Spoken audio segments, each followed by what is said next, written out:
Zelensky sacked Ukraine's military chief following widespread protest. Ukrainian President Volodymyr Zelensky has sacked the country's commander-in-chief Alexander Syrskyi after days of widespread protest against the removal of the country's popular defense minister. His replacement, Mikhailo Drapati, 43, is a younger general often described as representing a newer generation of military leaders who have forged their careers during the current war with Russia.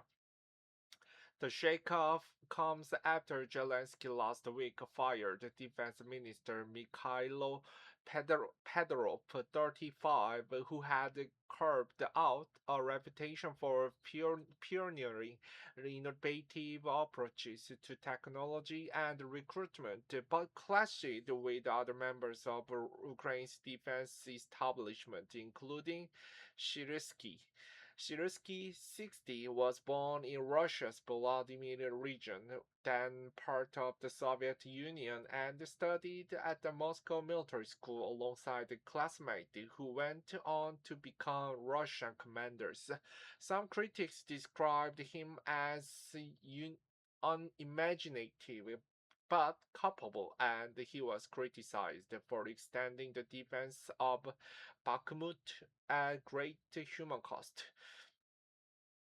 His replacement, Drapati, was the commander of Ukraine's joint forces, best known for a viral 2014 video of him driving an armored infantry fighting vehicle through the separatist barricade in Mariupol. Kremlin spokesperson Dmitry Peskov said he didn't think Kiev's restructuring would lead to any changes on the front lines. He told the reporters Wednesday it was clear that the Kiev regime is shaking. This is obvious.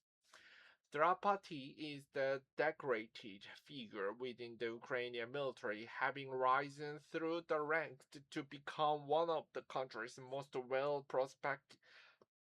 well-respected commanders.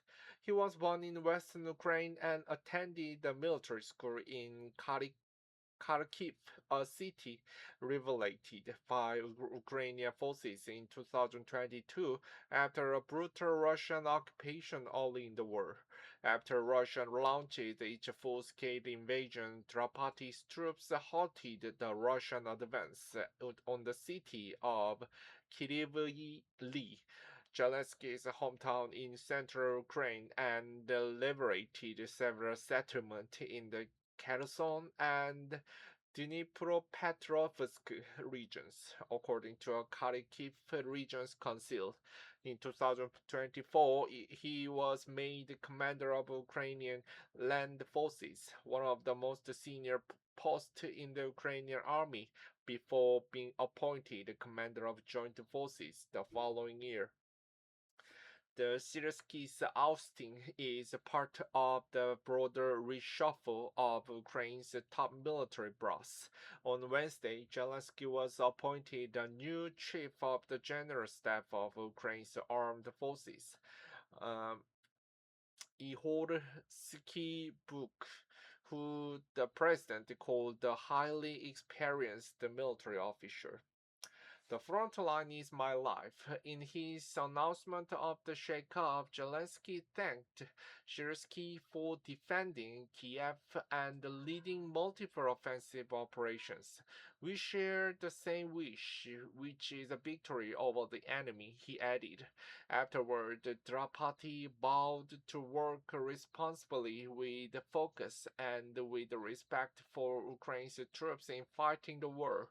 He thanked Shyrsky for his work in strengthening Ukraine's military over his long tenure, adding, I grew in its ranks. Zelensky has been fighting Russia and its supporters since 2014, when he led Ukrainian troops against the Moscow-backed insurgency in the eastern Donetsk and Luhansk regions following Russia's illegal annexation of Crimea. I have been in this war since 2014, he told CNN's Christine Amanpour in an exclusive 2024 interview. The front line is my life. Zelensky on Tuesday offered Pedorov a prominent position in government that would allow him to unify the technical component of our state and ensure its development. It was not clear if the offer had been accepted. His 6 month tenure as defense minister coincided with Ukraine's recent success on the battlefield, and so his removal amid disarrangement agreement with Zelensky caused the backlash against the military chief. Pedorov Pedorov, the policies emphasized the strategic importance of new military technology, particularly drones, which have helped stem Russian advances on the battlefield and inflict widespread damage on oil refineries deep inside Russia. As a protest against the Pedorov removal continues, speculation surrounding Zelensky's figure of a future mounted. On Monday, Zelensky met with several of Ukraine's top generals, and his chief of staff issued a veiled statement that the position of society has been heard. Zelensky, who rarely expressed himself publicly, wrote an opinion piece for local military media on Monday in which he apologized if he had offended Pedorov.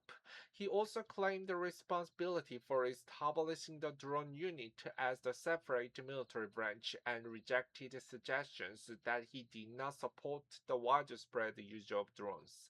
I cannot switch the million people army to drones in 2 months and say, now this is how we're going to fight, he wrote. Aside from the fact that this is a clearly a reckless venture, any experiment on this scale comes at the cost of our land and our people.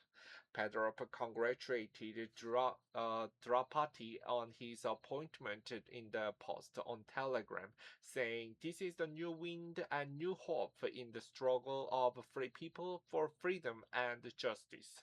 He also called Zelensky and thanked him for his effort defending Ukraine.